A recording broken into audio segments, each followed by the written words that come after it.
What I would like to do tonight is to give you a kind of an overview of general semantics, some of which I've covered in the introductory course, some of which I lectured on last night, some of which I will be covering in the advanced course. But I realize that, again, we have a heterogeneous group, some people who have taken the introductory course, some who have not. And I understand that one of the teachers of general semantics is here with some of his students, and I'm very, very happy to see this, because in Chicago we had some difficulty getting teachers, professors interested in coming into the group and participating, and this is very, very important. I'm very happy that so many of you are here tonight, and especially that you are starting in with the special interest group. So what I have done is to outline general semantics, some of the ideas. I'm not going to give my jokes and illustrations that I do in my classes, because then the speech would be about 5 times as long as it will be. And this may appear to be a little bit of an academic presentation, but I do want to consider with you some of the important ideas of Alfred Korzybski, of general semantics, and generally what general semantics is all about. Alfred Korzybski was the father of general semantics. He basically coined the term in a book called Science and Sanity. But before that, he wrote a book called Manhood of Humanity, in which he postulated the difference between man and animal. First of all, he said there are 3 different classes of life. Number 1, there is plant life. And what is the important characteristic of plant life? The important characteristic of plant life is the fact that they are chemistry binding. Through the photosynthesis, they are able to sustain life. He was asking for an operational definition, because we define man as a rational animal. And Korzybski used to say, oh yeah, where the hell is it? We define man in terms of many metaphysical concepts, but we want an operational definition of man, and this is what he was looking for. So plants are chemistry binding. They manufacture their energy through solar energy, etc. They sustain life. They are one-dimensional, chemistry binding. Then he asked the questions, how about animals? What do animals do? Notice we want operational, empirical distinctions, definitions, answers, not verbal. What do animals do that plants do not do? They certainly are chemistry binding, but they are also space binders. And this was his definition of animals. So they are 2-dimensional, whereas plants were 1-dimensional. They are 2-dimensionals. They move around in space. And how about man? You and I are taught in high school that man is an animal. And Korzybski often stated that we can behave like animals and rationalize our animalistic behavior. But what does man do that animals do not do? Man can take from the past, summarize, digest, and pass on to future generations the labors of the past and the present. And why is man a time binder? Because man has the unique characteristic of being a symbolic being, a symbol-using being, and he has a language. Now, it is true that language is also a characteristic to a degree of animal behavior, but as you know, orders of abstraction with animals stop somewhere. Korzybski said usually after 2 orders of abstraction, as we will see on the structural differential here. And I will refer to the structural differential, because this was a visual diagram that Korzybski was forced into creating when he lectured in front of John Watson and other scholars in New York. This is a structural differential showing the different orders of abstraction non-verbally and verbally, and here we have Fido, or an animalistic level, that I will talk about. So man, because he has the kind of language that he does, he is able to progress in a geometric ratio or in an exponential function. Whereas animals, for example, if there's any progress at all, it is little or none. For example, birds build bird nests the same way they did hundreds, thousands of years ago. Beavers build beaver dams the same way they did hundreds, thousands of years ago. There is no progression, especially in a geometric ratio. And now we have civilization, tremendous technological advances. We have men flying to the moon.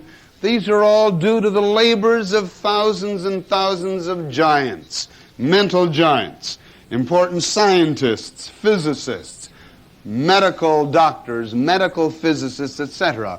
And notice how many of these people, they are no longer medical doctors.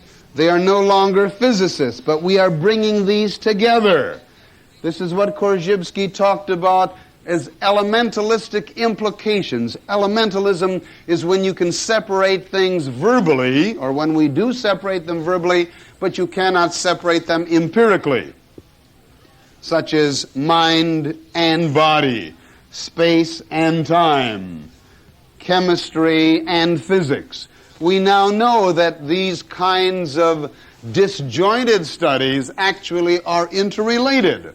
And this was one of the important things that Korzybski talked about. He said, we need to overcome these elementalistic ways of thinking, separating verbally that which cannot be separated empirically. And I will talk more about that because the hyphen that Korzybski was talking about is one of the working devices for intelligently structuring the world of reality. See, in general semantics, we are concerned about making our language fit the structure of the world of reality. And Korzybski said the old Aristotelian way of thinking, talking, and behaving is not adequate today. It may have been adequate 2,000 years ago. So language is a tremendously important tool, not only for communicating, but we actually think in terms of the structure of the language we use, the structure of the language that we have inherited. And this is why I say, while semantics is a limited study, semantics being the study of the meaning of words or the history of meaning changes, general semantics is a combination of anthropology, neurology, psychiatry, psychoanalysis, physics, philosophy of science, ad infinitum. You cannot separate these particular disciplines. And we literally think and perceive the world of reality in terms of the structure of the language that we use. Now, this was a very important concept, and there were predecessors of Korzybski, but no one really emphasized language as an important environment until Korzybski did in Science and Sanity. And we feel that this is one of the most important contributions of Alfred Korzybski, emphasizing language as an important environment, indicating what we think, how we perceive, how we behave, etc. And now more research in the behavioral sciences and psychiatry in other areas indicates that Korzybski certainly was right. So man is a time-binding class of life. Man is not an animal, because man has the unique characteristic of having the kind of language he has. He can take from the past, summarize, and pass on to future generations the labors of the past and the present. Universities are a good example of man's time-binding functions. Libraries are a good example of man's time-binding characteristic. And therefore, man is not an animal, but we can behave like animals. And this is what we are concerned with, because Korzybski asked the question, why do we have wars? Why do we have fights? Why do we have arguments? And as I mentioned in the seminar last night, and of course I will repeat some of this because many of you were not here, Korzybski asked, where do we find thinking at its best? And he answered his own question, in the sciences. What do the scientists do? They analyze the structure of the world of reality first, and then they make their language, their thinking, their behavior fit the structure of the world of reality. Now notice I use the word structure, and I will only hint at it tonight, but I will cover it more fully in the advanced seminar, those of you who are taking the advanced seminar. All right, so the scientist analyzes the structure of the world of reality, the nonverbal facts. Then he makes his thinking, his language, his formulas fit the structure of the world of reality. This is thinking at its best. This is why scientists, this is why engineers are able to build bridges, buildings that will stay for thousands and thousands of years. They make their thinking fit the facts. Then he also asked another question, where do we find thinking at its worst? And what do they do? Why is there so many fights, arguments, disagreements, etc., and in what area? And Korzybski's answer, the opposite of scientific behavior or sanity is insane behavior, or insanity. In fact, their thinking is so bad that we've got to lock them up. Now, what do the insane do? They do just the opposite of what the scientist would do. They try to make the world of reality fit what is up here. They reverse the process. All right, now Korzybski asked the further question, how about you and me? We're certainly not very sane because we have so many wars and fights and arguments and disagreements. We have many misevaluations. We're not insane. They haven't caught up with us yet. Korzybski used a term that I think is a very, very fine term to define the vast continuum between sanity and insanity. Korzybski said that you and I are unsane. We are unsane. And he went further than this. He said you and I have unsane semantic reactions. Now, he did not use the word thinking because, again, the word thinking has the old elementalistic Aristotelian implications. What do I mean by this? The old implications, Aristotelian-wise, that you can separate, again, thinking, the thought processes, from biological functions, neurological reactions, etc., that you can separate the mind from the body. This is what we mean by elementalism again. So Alfred Korzybski used a non-elementalistic term. A non-elementalistic term is a term that does not separate verbally that which cannot be separated empirically. And his non-elementalistic term was semantic reaction. By this he means that we have meanings inside of our nervous systems. And this is the difference between semantics and general semantics. Semantics, in the more limited study, starts with the assumption that meanings are in words. General semantics starts with the assumption that meanings are in people. They are in our skins. As Charles Sanders Peirce, the famous pragmatic philosopher, said, you do not get meaning, you respond with meaning. So whenever you see the word semantic, you can substitute the word meaning. And obviously, by the word reactions, we can think in terms of neurological responses. So you must think of the organism as a whole, and that isn't enough. Organism as a whole in an environment. Now this is what Korzybski, long before we talked about ecology as a popular term, this is what we mean by ecological thinking. If you're going to study man, you must study man in an environment. And if you forget about studying man in an environment, you are being elementalistic.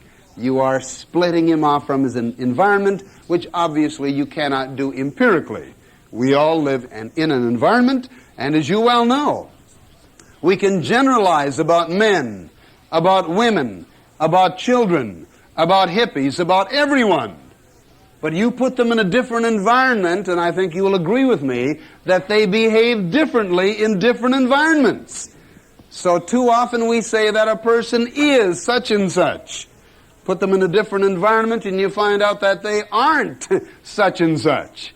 So we have to think in terms of ecological thinking. We must at all times try to analyze people in an environment. So this is why Korzybski used the words unsane semantic reactions. And so people wrongly assume that general semantics is concerned with communication only. We are concerned with all kinds of thinking and behaving when you're on the job, when you are driving your automobiles. This is why in 1962 I gave the early morning lecture series to the National Safety Congress, where I showed how the barriers to effective communication are exactly the same as the causes of accidents. The causes of accidents are 90% human error, human misevaluations. Most of our problems are due to human misevaluations. And this is what Alfred Korzybski was concerned with. So remember, semantics, the more limited study, deals with the meaning of words. In general semantics, we are concerned with semantic reactions. How you and I react to other people's verbalizations. We are also concerned with how we react to our own assumptions, attitudes, verbalizations. Because the most important kind of communicating or talking that you and I do is the kind of talking that we do to ourselves about ourselves, even when you don't open your mouth, or especially when you don't open your mouth. And this is why Korzybski said many of us are intentionally or verbally oriented. And what he tried to do in general semantics is to truly make individuals factually or extensionally oriented. In fact, what they try to do in a training session is to have you stop talking, not only overtly, but covertly.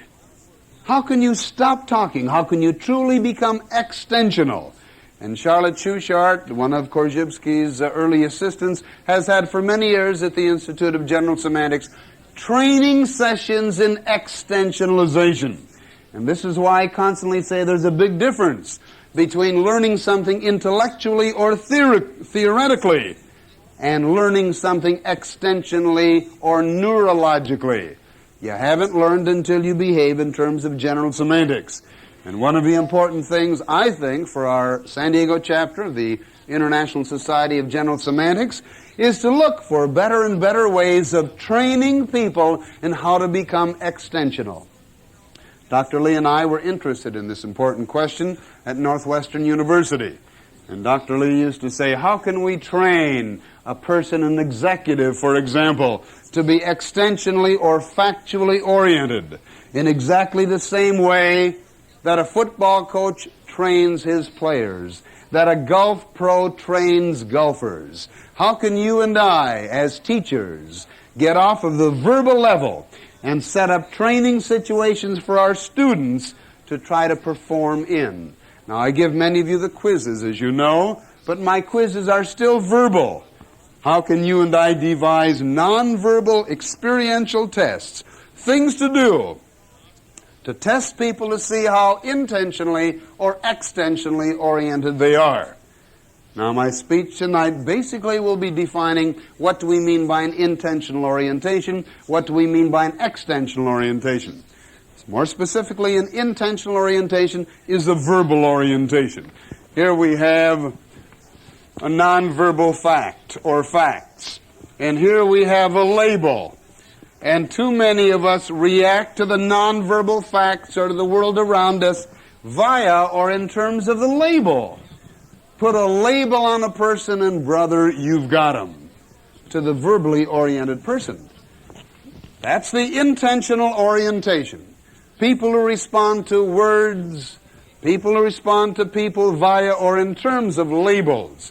Whereas the factually oriented, the extensionally oriented person will react to nonverbal people, situations, and things in terms of the person, the situation, or the thing.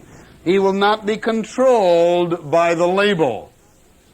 And unfortunately, our educational systems are confusing words with things. One of the important things that Korzybski kept talking about is the word is not the thing. Those of you who took my seminars, remember I had you pinch your finger and tell me what you felt. And we went through the training session that you cannot tell me what you felt. Whatever you tell me you felt, this is not what you felt. These are words that describe what you felt, but they are not on the same order of abstraction. And this is why Korzybski built and drew the structural differential. Now here at the top is what we call the submicroscopic level of electrons, protons, neutrons. Underneath all matter is a mad dance. And this is why we say this is the event level or the process level. Things are constantly changing. Remember that word change, because this is very, very important in general semantics. What we are trying to do is to make our thinking and our behaving fit the structure of the world of reality. And if we know that a structure of the world of reality is change, we must change our ways of thinking. But as we will see, too many people have static, non-changing orientations in a changing world. People who have hates, dislikes, prejudices, envy, jealousy toward others for 5, 10, 20 years or longer. Or worse than that, they have the same static, non-changing orientations about themselves. And this, I think, is even a worse kind of an evaluation, a misevaluation to have. It's bad enough to have a static, non-changing orientation toward others, but we must learn to re-evaluate ourselves. And Korzybski has some extensional techniques, some extensional devices with which to accomplish this. All right, so this is the submicroscopic level. The lines coming down to the macroscopic level, macro meaning large, this is what we abstract or select from the submicroscopic level. Now the macroscopic level is what we see, observe, feel, etc. The chair you see, the table you see, the person you see. This is the macroscopic level. All right, now notice these strings hanging away. This indicates what we leave out. Can we ever know all about anything? And the answer, of course, is no, as far as we know. So Korzybski had these strings hanging out, which means these are the things that we miss. This is what our nervous system misses. We cannot abstract or select everything. So the guy who thinks he knows it all, the guy who is afflicted with allness, A-L-L-N-E-S-S, the assumption that we know it all, this, of course, scientifically is a misevaluation. Because neurologically, because of all of the variables involved, neurologically, we cannot know all about anything. We cannot abstract everything in any situation. So Korzybski drew a diagram to illustrate how the nervous system works and in terms of the structure of the orders of abstraction. Then we can make a statement. For example, we can make a statement that all of you are in this room now listening to a lecture. I am giving a lecture. This is a descriptive statement. This is a statement of fact. Now notice, a statement of fact is not on the same order of abstraction as nonverbal facts. This is a nonverbal fact. This is a nonverbal fact. This is on the nonverbal level. And here we draw a line through separating the nonverbal world of reality from the verbal world of reality. All right, I've made a statement of fact. Now we can make an inference. We can say, for example, that our meeting tonight, we will take in $3,800. I think you will agree that's an inference. That goes beyond the facts. All right? That is an inferential statement. That is on a different order of abstraction. Now you or someone else can say that I said that we would take in $3,800 tonight. That is a statement about my statement. And notice how man, because he has language, can make statements about statements about statements indefinitely, going further and further away from the nonverbal world of reality. Now, one of the definitions of the circularity of knowledge that Korzybski has talked about, and Bertrand Russell, although there are several different definitions, but let me just give you the one here, is that ultimately, you see, we can read back into the submicroscopic level. This is what we mean by theoretical physics, where you read back on the inferences of the highest level, you make certain assumptions of what's going on in the submicroscopic level of electrons, protons, neutrons. But notice the important thing: a statement of fact is not on the same order of abstraction as an inferential statement. All right? This indicates, again, that you will not jump to conclusions if you know the difference between the two. Also, a statement of fact, or a word, is not on the same order of abstraction as the macroscopic level. That means you will not identify, and I will talk about identification. You will not act as if the word were the thing. Now, too many of us react to people, situations, and things via or in terms of a label. And only man can truly keep his orders of abstraction separate. Animals don't know the difference between facts and inferences. This is why Korzybski did not have these strings going from the submicroscopic level down to Fido's level of the macroscopic level, his factual, nonverbal level. As far as we know, animals, Fido, they know nothing about the submicroscopic level. So keep this in mind, that these are all different orders of abstraction, and this will be very important in terms of understanding general semantics. So this was enunciated in Korzybski's book, Science and Sanity. His time-binding theory was in his first book, Manhood of Humanity. Alfred Korzybski at first did not call his new system general semantics. He called his system the science and art of human engineering. And only when he found out that he was in the area of semantics, when he found out that he was in the area of meanings, he went through, and throughout the whole book, almost the night before it was published, he substituted the words general semantics where the science and art of engineering had been. And so he called it general semantics, which was a non-Aristotelian orientation of man. Well, what do we mean by non-Aristotelian? Basically, he is contradicting to a degree Aristotle's laws of thought, and I will enunciate three of them. Two of them are important. His laws of thought, Aristotle's laws of thought, which is called the law of identity. A is A. And what Korzybski primarily was critical of was not so much the laws of thought as laws of thought. But in general semantics, we are concerned with orientations. By the word orientations, we mean ways of behaving. And as a limited law of thought, some of these in a limited sense are okay, but not as a way of behaving. By the law of identity, when we say A is A, convict is convict, Negro is Negro, ice cream is ice cream. Oh yeah? Leave some ice cream out in the sun for a minute, and it ain't the same. So when we think and behave only in terms of the first law of thought, A is A, redhead is redhead, the implication they're all the same. This doesn't show the differences, and this also leaves out ecological thinking or the relatedness. Another one, which is a little more technical, the law of contradiction. A is not A, or cannot be and not be.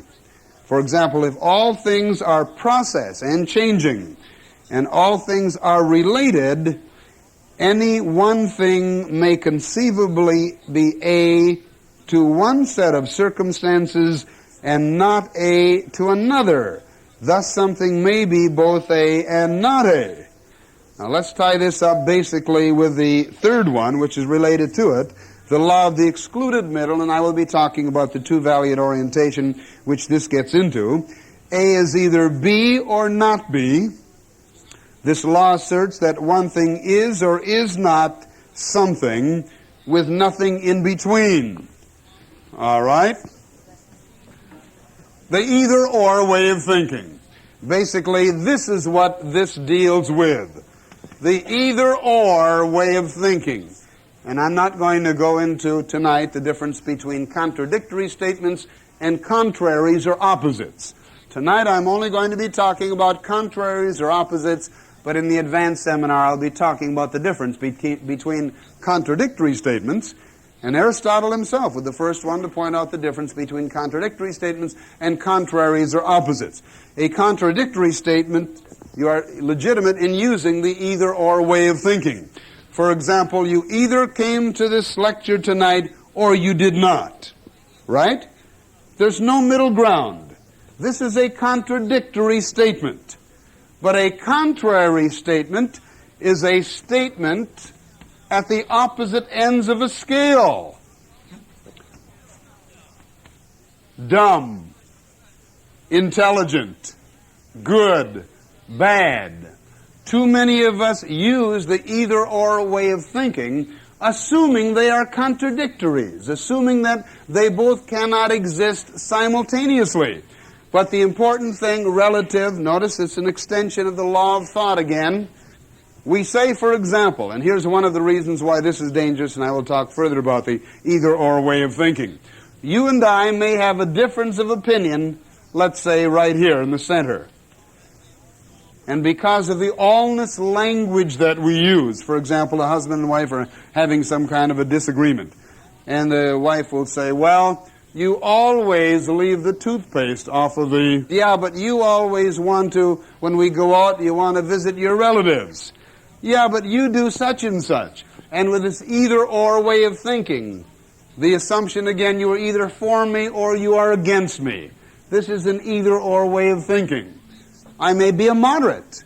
And when we think in terms of the either-or, then we do not allow a third, fourth, or fifth alternative. And what is the answer to this? We must think in terms of degrees or graded variations. People aren't just tall or short. They're 5'1", 5'2", 5'3", 5'4". But as long as we only use our English language, which has no words or very few except the mathematical language, this is why mathematics is our most perfect language. But if I were to ask you to give me, which I do in the advanced class, by the way, to give me a word that stands for right in the middle, neither to the left nor to the right, give me a word that stands right in the middle of the continuum, dumb, intelligent, good, bad, hot, cold, you will find out that it is pretty difficult. Because most of our words in the English language are one extreme or the other. And no wonder we have polarity today, because of the either-or way of thinking. And that will be one of the intentional orientations that I will be talking about. Now, Korzybski called his system a non-Aristotelian way of thinking. And many of the people wrongly assumed that Aristotle was a villain according to Alfred Korzybski, and this is not true.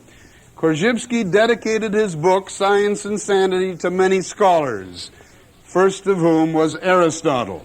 Aristotle undoubtedly was the greatest intellect in the history of man. He probably wrote more, and most of what he wrote was lost through time. He was a brilliant man. He made brilliant observations, but his observations obviously were limited in terms of his time.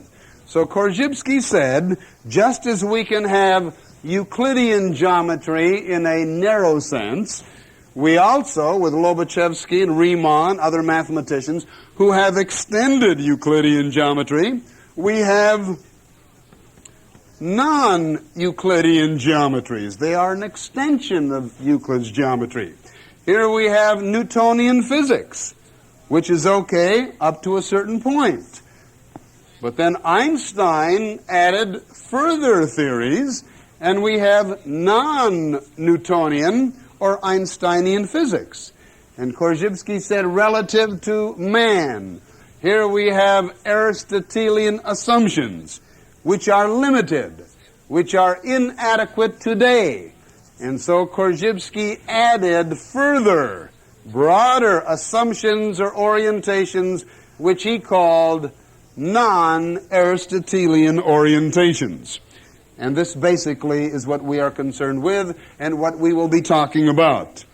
Now, I said that language was a very important word to the general semanticist. And Korzybski, in defining the use of language, used what he called a map-territory relationship. a map-territory relationship. Korzybski said that just as a map is related to the nonverbal world of reality, language is also related to the nonverbal world of reality and works exactly the same way in the following manner. Number one, he said, the map is not the territory. The map that you and I use in driving our automobiles is not the nonverbal territory, right? Also, as an analogy, he said, the word is not the thing. And this is one of the things that we general semanticists constantly talk about. The word is not the thing. Do not identify the verbal level as if it were the nonverbal level. Do not react to words and verbal associations as if they were the nonverbal thing. So that is one similarity between a map territory relationship and a language territory relationship. Secondly, Korzybski said, the map does not cover all of the territory. And this is also true of language.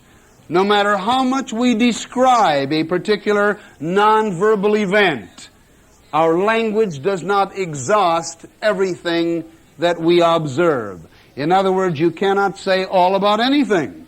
Therefore, we must have a non-allness orientation and realize the limitations of our language.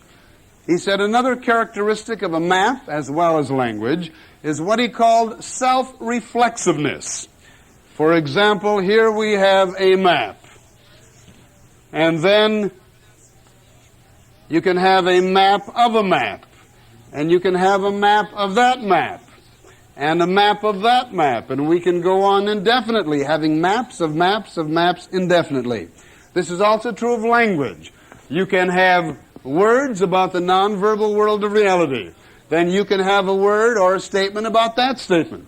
You can have a statement about that statement. You can have a statement about that statement indefinitely. So this is another similarity between language and a map, the self-reflexiveness.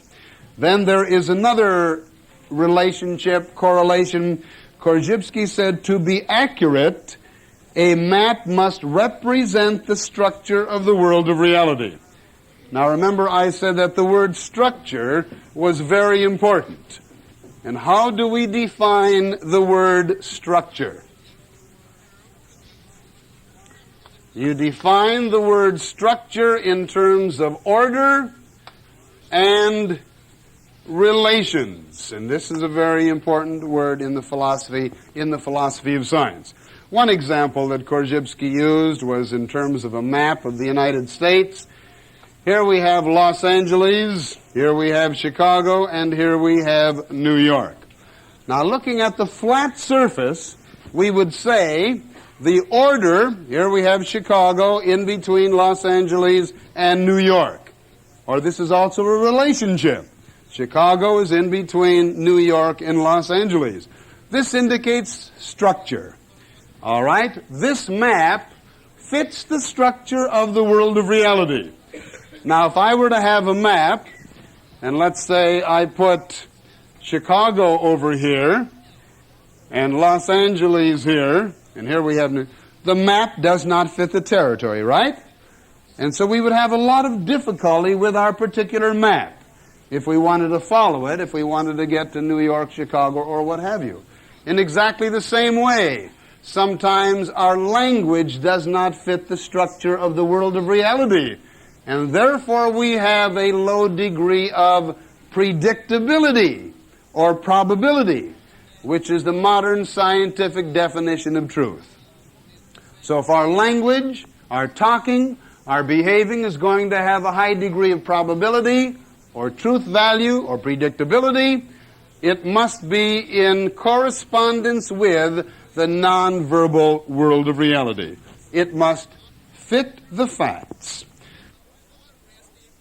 All right? So we were concerned, therefore, with language structure as an important part of the environment. Language is an important part of our environment. And what are some of the words that get us into difficulty? some of the words that have false implications. And Bertrand Russell recognized this quite a few years ago, and Alfred North Whitehead. It's the little word is. The little word is implies a false to fact relationship. Now, there are at least 4 different uses of the little word is. Is as an auxiliary verb. When we say, he is running, they are doing such and such. This is an auxiliary verb. We can use a second use of the word is of existence, or the existence is. Washington, D.C. is in the United States. You are in this room now. But the 2 kinds of ises that we have difficulty with, said Korzybski, is the is of identity and the is of predication. And I think that Korzybski was a genius in talking about this. What do we mean by the is of identity? When you say, John Jones is a Negro. Bill Johnson is a doctor. Notice what we are doing here. You are identifying, and remember the word identify. This will be vertical identification. I will talk about 2 important different kinds of identification. You are identifying an individual person with a group or a class label or a class name. John Jones is a Negro, is a communist, is a Democrat, is a anything. And depending upon your attitude toward the high order abstraction, it's the easiest thing in the world for you and for me to react toward all Negroes, doctors, lawyers, psychiatrists, as if they're all the same. In other words, here again, our language structure does our thinking for us. And it's the easiest thing in the world to go through life not observing people, not seeing differences. And this is tremendously important. This is Korzybski's theory of non-identity. Please turn the cassette over for the start of Side B at this point.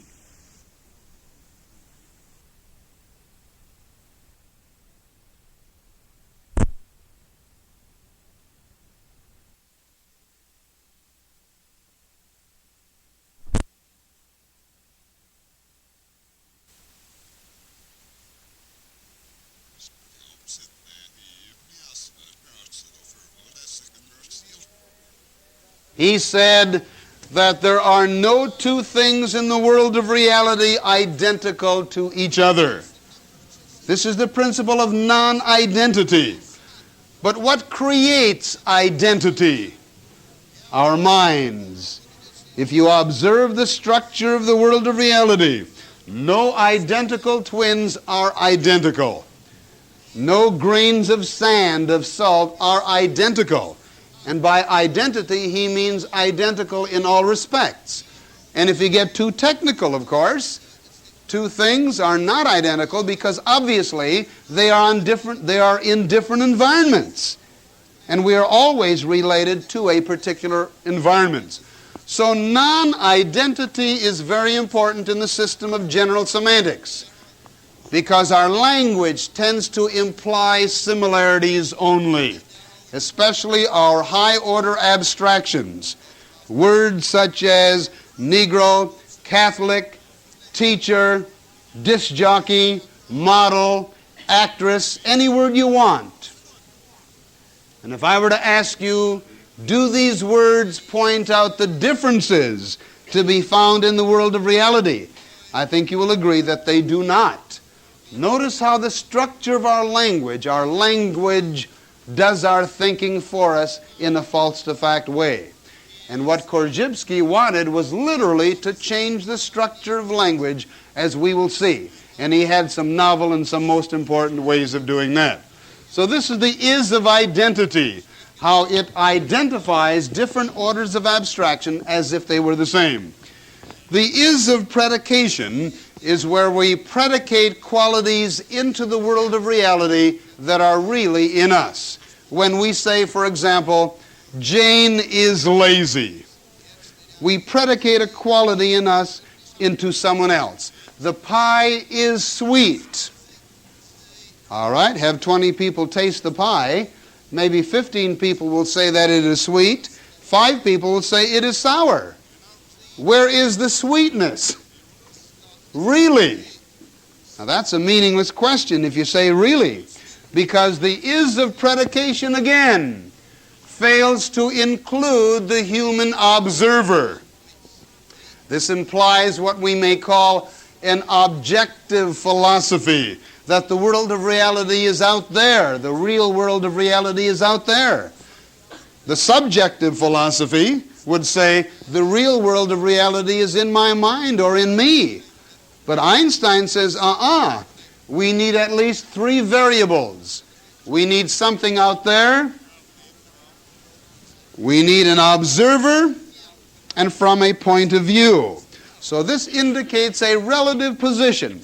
And in order to overcome this is of predication, the tendency of you and of me to make evaluations and predicate or project into the world of reality our own assumptions, biases, likes, dislikes, as if they really were the world of reality, you and I must add 2 words.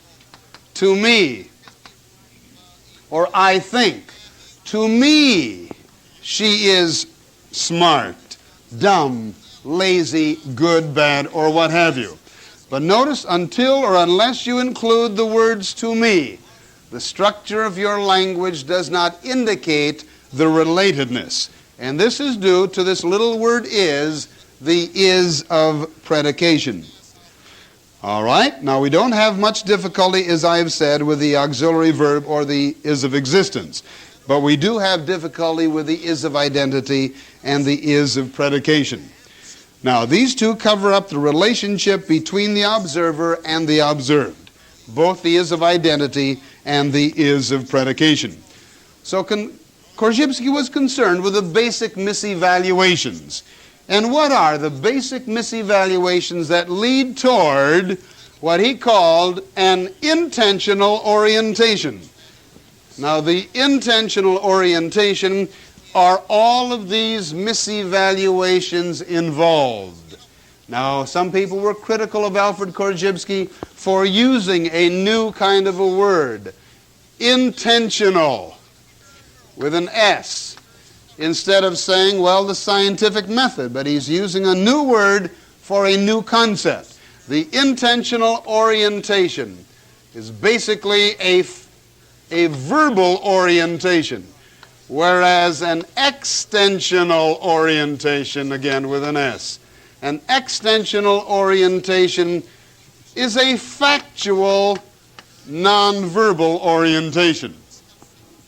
How do you and I achieve an extensional or a factual orientation? By being conscious of certain things. Number 1, our language or our semantic environment, newspapers, radio, television, are constantly creating pictures inside of our heads and meanings inside of our nervous systems. Now, this is our language or our semantic environment. The pictures inside of our heads, the meanings inside of our nervous systems, these are called our neurosemantic environment. Neuro, of or pertaining to the nerves, semantics, of or pertaining to meaning. So the important thing for you and for me is to recognize our neurosemantic environment, the meanings that we have inside of our nervous systems, which are productive or not productive. They lead toward agreement or disagreement, good communication or bad communication, listening or not listening. We control our own destiny according to the assumptions we live by. What assumptions do you have inside of your nervous system? When you go to listen to a speaker, do you say, well, that's a bunch of, I've heard that before. We cut people off. We don't really get on their channel of communication. We don't observe the world of reality because of certain attitudes or assumptions inside of our skins. And we all carry around inside of our skins this neurosemantic environment. So the question is your neurosemantic environment producing good effects, results for you, or bad effects? The bad effects, of course, the worst effects, these are the ones that end up in mental institutions. The good neurosemantic environment, these are the individuals who are usually productive. These are the ones who are living up to their fullest potential. And this is why I have said constantly that the most important kind of communicating that you and I do is not the kind of communicating that we do with other people, but the kind of communicating that you and I do to ourselves about ourselves. And some people you can never get to. They are the ones who need the training the most. The ones, again, who are afflicted with allness, the closed mind, the refusal to listen, the refusal to learn, the refusal to change or keep up to date. This is part of their neurosemantic environment, the meanings inside of their nervous system. All right, so our semantic environment, language, movies, radio, television, parents, family, religion, culture, this all makes an impingement on our nervous system, and these are the assumptions we live by, the pictures inside of our heads or the meanings inside of our nervous system. All right, what is the first basic misevaluation? And I have put this at the beginning of my seminar. In fact, Dr. Lee at Northwestern University had this at the end. And I remember we had about a 3-hour discussion on this, and he agreed that this should be at the beginning. And this is training people in terms of having a symbol reaction. Now, most of us, and this is what we mean by an Aristotelian way of thinking, most of us behave in an automatic trigger-like manner. Stimulus, response. The conditioned responses of Pavlov's dogs. Only man can truly respond in terms of a symbol reaction, where he will pause, where he will delay, where he will analyze, where he will literally utilize the cortex. And when you and I respond to our semantic environment around us in an automatic trigger-like manner, we are literally neurologically copying animals in their neurological responses. We are literally copying animals in our neurological responses. And this is why Korzybski had a little bit of humor in him. He said this is why some human beings behave like animals. They become categorists and dogmatists. And to me, this is tremendously important. Are you and I going to behave in a human kind of a way? And you know just as well as I do that this world needs human kind of responses today more than it ever has in the past. With all the fights, the arguments, the disagreements, the riots, we find more animalistic behavior today than we ever have in the past. And it's not easy to train people, not at all. This is a very, very difficult task. Those of you who are teachers, those of you who are in training sessions, because you and I have created our own world of sanity out of this world of complexity and change. We are not open to change. We are resistant to change. And this is why to ask people to change their neurosemantic environment, to change their ways of thinking, communicating, and behaving. This is not easy to do, but it is so tremendously important. And this is why a teacher's job from the kindergarten level up, and even more important than the teacher's job, the parent's job. This is why it is so tremendously important. It is paramount, because I still feel, of course, that the parent is the most important teacher in our society. So number one, if we're going to have an extensional factual orientation, we must manifest a symbol reaction. we must pause, delay, and analyze. The first misevaluation under an intentional orientation is this automatic trigger-like reaction. The second barrier to effective communication, or the second characteristic of an intentional orientation, is jumping to conclusions, or as you see here, passing off inferences as if they were statements of fact. The extensionally, factually oriented person is able to separate his inferences from statements of fact. He knows the difference. He doesn't jump to conclusions. Now, I'm not saying that he doesn't make inferences or assumptions. Your life, my life, our lives are lived on the inferential level. But wisdom begins when you know the difference between the two. Make all the inferences you want, but check your inferences. Don't act on inferences as if they were statements of fact. Now notice how this first barrier to effective communication, the signal reaction, leads into jumping to conclusions. And if you and I can learn to pause, to delay, to analyze a little longer than we normally do, we will not tend to jump to conclusions. The third barrier to effective communication, the third characteristic of the intentional orientation, is the allness orientation, the assumption that we know it all.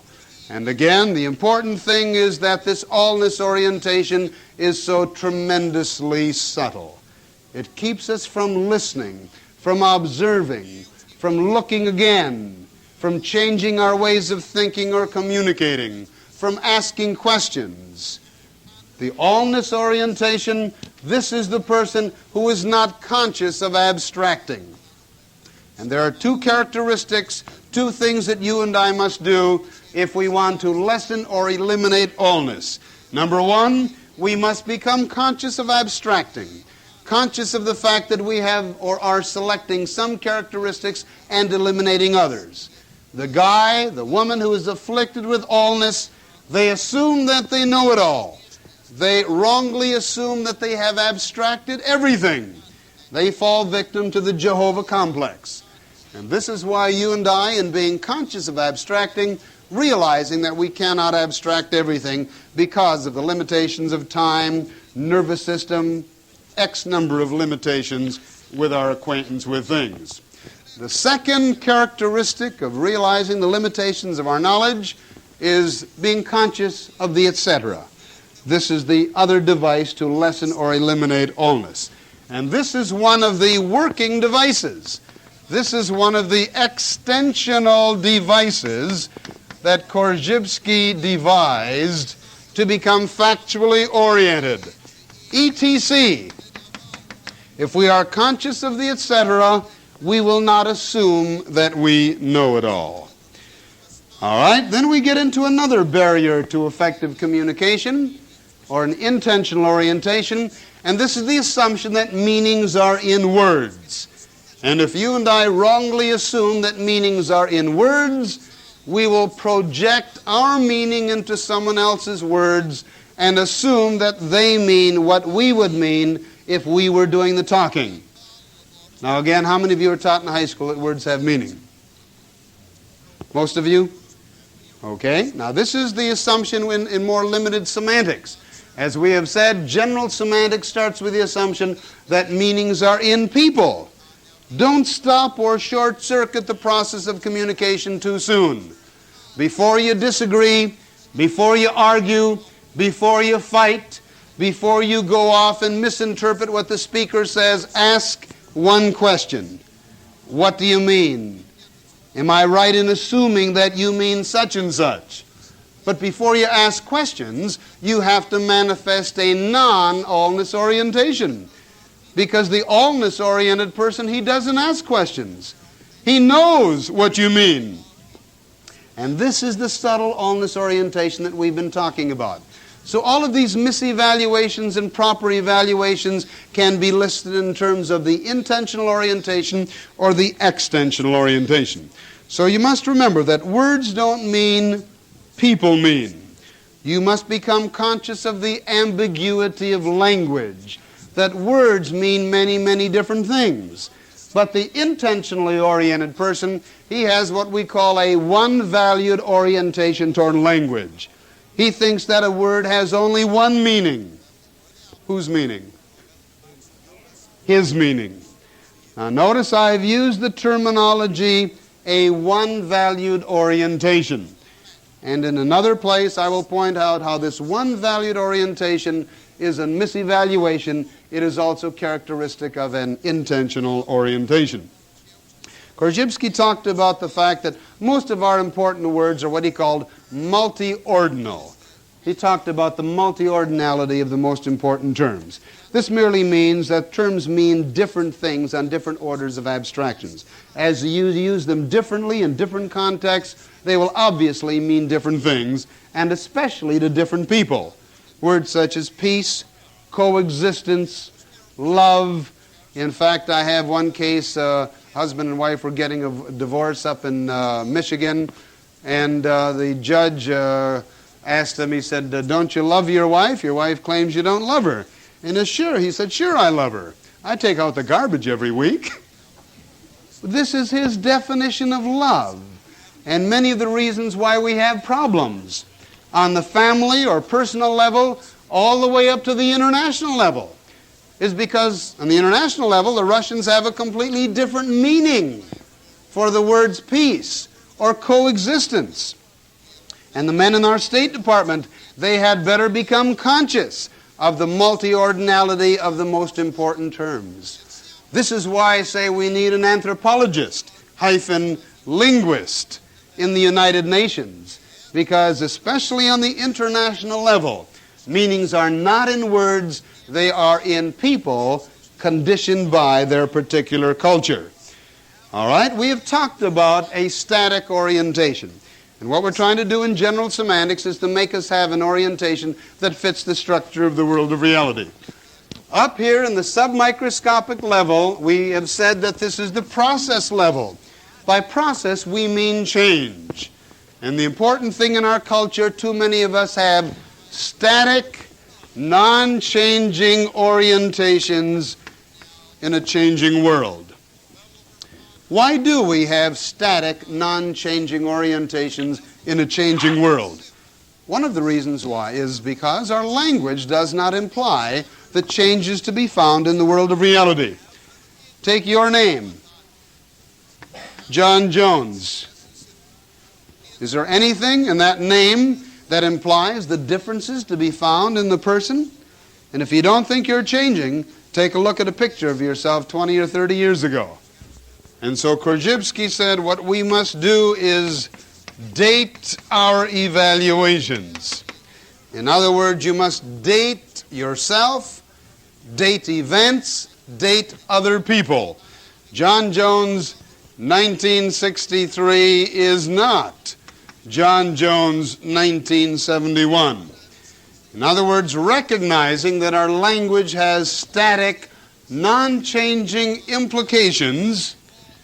If you're going to make an intentionally oriented structure of language fit the structure of the world of reality, you must use dates to make it extensionally oriented.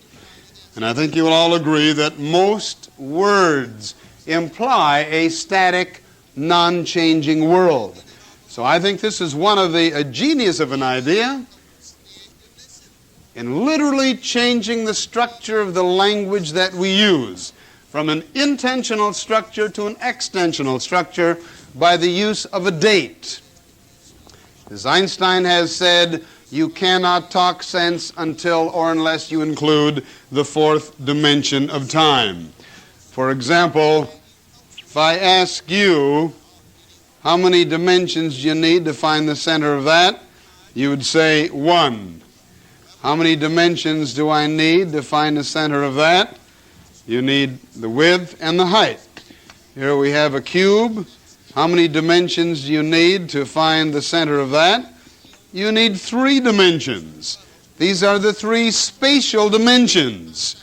But how many dimensions do you need to find a happening? And obviously you need all 4 dimensions. The 3 spatial dimensions and the 4th dimension of time. So Einstein said that if you and I are going to be precise in our thinking, behaving, communicating, we must say when. If we want precision in our talking, we must date our evaluations, we must say when.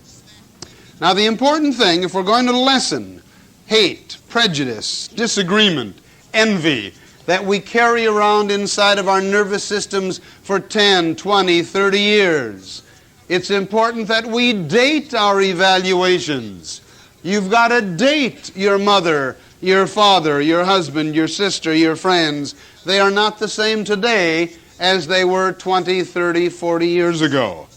But even more important than dating other people, you and I must learn how to date ourselves. Too many of us have a static, non-changing orientation about ourselves.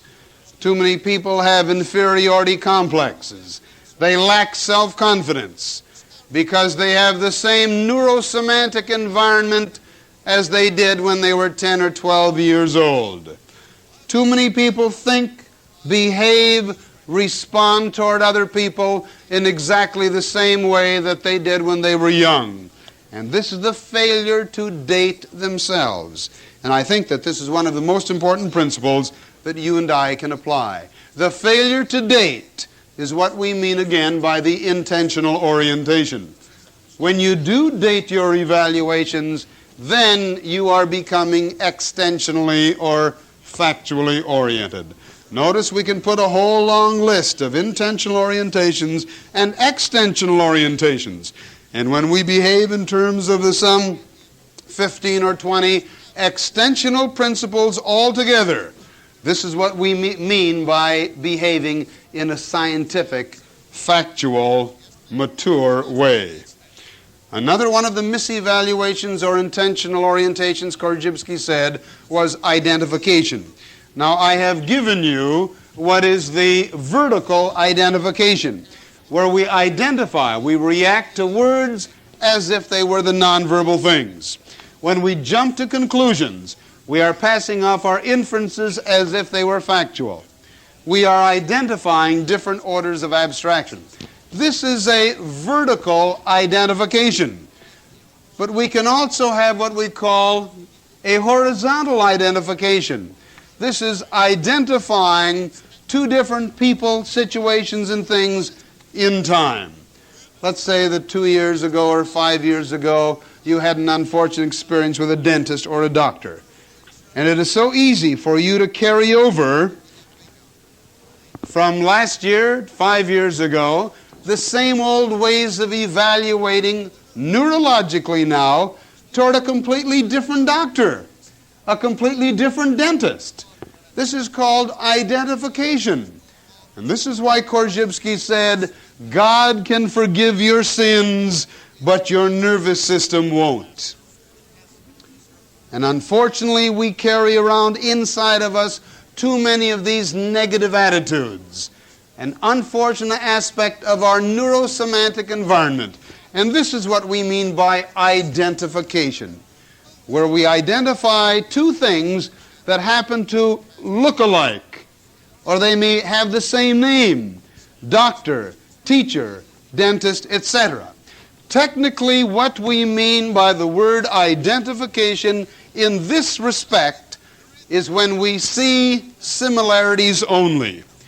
We identify when we see similarities only. And as you well know, a characteristic of the structure of the world of reality is that of differences. But you and I must see both similarities and differences. Too often our language and our language structure implies similarities only. But how can we be trained in the seeing of differences? We don't have to worry very much about the seeing of similarities only, because too often in our intentional orientations, we react to people, situations, and things in an automatic, trigger-like manner.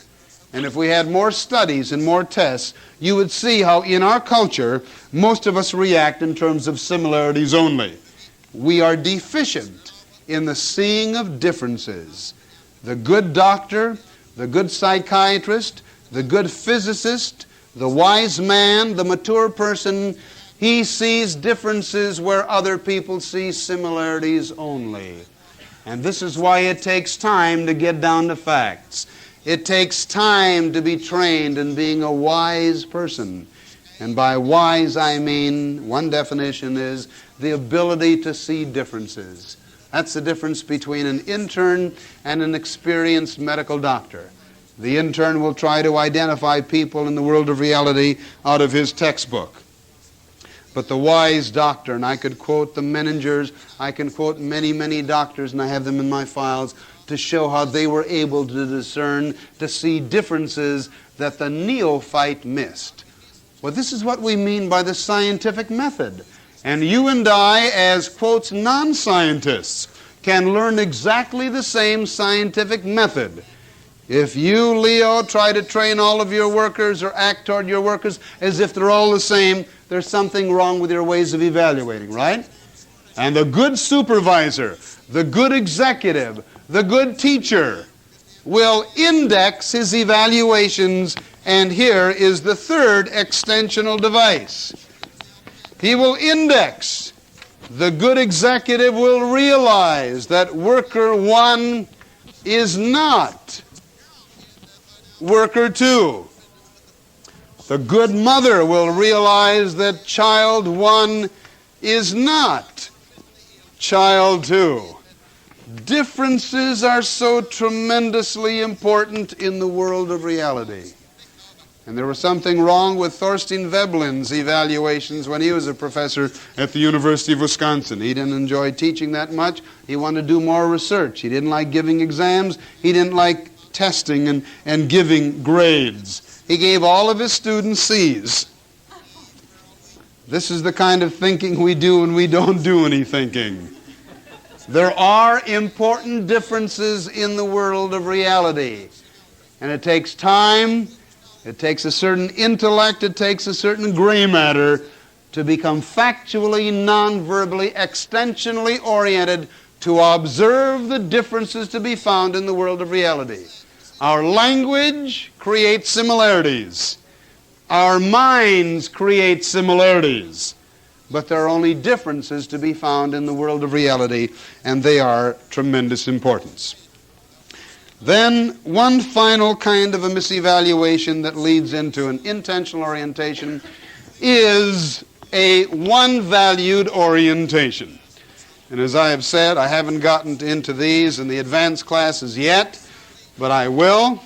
Now, the one-valued orientation is more extreme than the two-valued orientation. The one-valued orientation very often can be spotted with the words all, every, never, all such and such are such and such, all redheads have temper, all women are no good, all men are no good. Some men and women have these kinds of evaluations.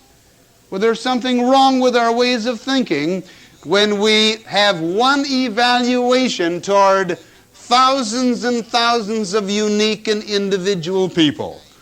This is the easy way to go through life. This is the simple way to solve problems. And you usually don't solve problems, of course. You only create more problems. That's the one-valued orientation. Another kind of an intentional orientation, not quite as extreme as the one-valued orientation, is the two-valued orientation. And this is where we only allow two values to X number of people, situations, and things. This is the two-valued orientation, where again people they're not all crazy, they're not all bad, they're good or bad. Well, that's not enough either, because there are degrees of goodness and badness. And again, we must substitute mathematics as the most perfect language. Another characteristic of the structure of the world of reality, and this is what we are trying to do in general semantics. We're trying to make our ways of thinking, communicating, and behaving fit the structure of the world of reality. All right, what do we know about the structure of the world of reality? Number one, the structure of the world of reality is tremendously complex. Therefore, the non-allness orientation fits the complexity of the world of reality. We also know that a characteristic of the structure of the world of reality is change, process. Therefore, we must date our evaluations. We also know that a characteristic of the structure of the world of reality are differences, non-identity. Therefore, we must index our statements, our evaluations continually. We now, for the fourth characteristic, we realize that a characteristic of the structure of the world of reality are degrees or graded variations. And so we must not classify people, situations, and things in either one extreme or the other, but we must think in terms of degrees or graded variations. And boy, is this ever important today, because the two-valued orientation leads into this polarity of thinking, leads into disagreement rather than agreement. And we find this among different families, among different individuals, among different groups, racial groups, Democrat, Republican. See, a characteristic of the structure of the world of reality very often, created by man, is a two-valued structure of things. We have Democrats, Republicans, black, white, etc., etc., without looking to see what they have in common or similarities. And what we must therefore do if we're going to eliminate the one-valued orientation or the two-valued orientation is to apply a multi-valued orientation, a many-valued orientation. And how do you do that? You do that by applying the extensional devices. First of all, by having a non-allness orientation. Whenever you and I respond to unique individual people, we don't respond to them with a closed mind, but with an open mind, so that we can see the unique individual differences and characteristics that they have. So we also apply the dating. We reevaluate our evaluations. We index our evaluations so we see them differently. Even the same person is different every day, every minute. You are different every day and every minute. So you and I must use the etc. toward ourselves, date ourselves, index ourselves, and even go one further. You must chain index yourself. By chain indexing, we really mean ecological thinking, because you in one environment are not the same as yourself in another environment. By chain indexing, we just add another index. And this is why I've been saying that we've had ecological thinking for an awful long time, and is very, very important. So the multi or many-valued orientation is what we mean by the scientific way of behaving. I think you will agree that most of us in our culture either have a one-valued or certainly a two-valued orientation. Am I right? And we literally need to be trained in having a multi-valued orientation. Every time I meet you, I should have a different evaluation. I should re-evaluate you in terms of you today. And I could give you so many examples and case histories of people who have static, non-changing orientations. They didn't like their mother-in-law 30 years ago. She may have changed tremendously. Or a mother-in-law dislikes her daughter-in-law, and she may have changed tremendously. But what doesn't change? The mental attitude. The world of reality changes, but sometimes words don't change, meanings don't change, because words have approximately the same meaning that Aristotle gave to them 2,000 years ago. But the important thing to remember is that attitudes, unfortunately, do not change, and they should change. So all of the misevaluations that I've been talking about are what we call the intentional orientation. All of the proper evaluations that I've been talking about lead into an extensional or factual orientation. And I think that you will agree that this is far removed, a great extension over the more limited aspect or definition of the scientific method. This is why Korzybski was entirely right and legitimate in using a new word, intentional orientation and extensional orientation, to describe or apply toward a totally new concept in terms of human behavior. Korzybski entitled his book, Science and Sanity, the scientific method as the sane way of behaving.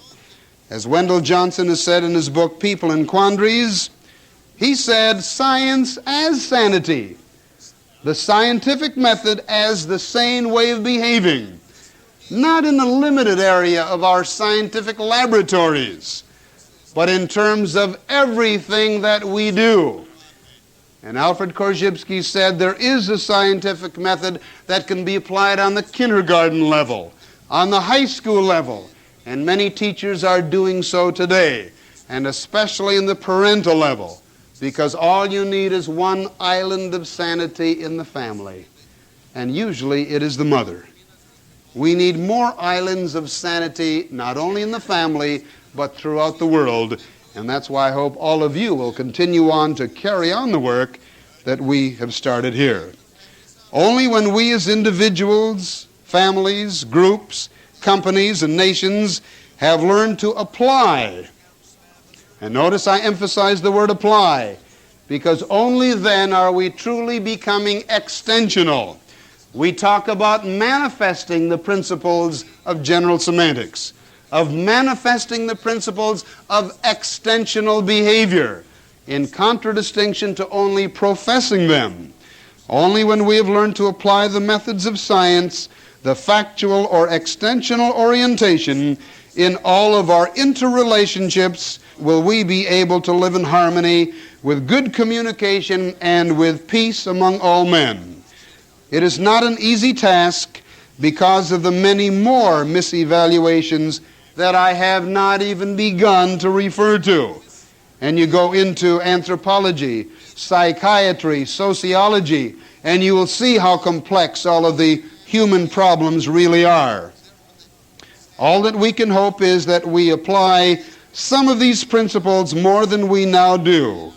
We can lessen or eliminate some of the problems, arguments, conflicts, disagreements, hate, prejudice, jealousy, and ultimately wars that have been so much a part of human nature.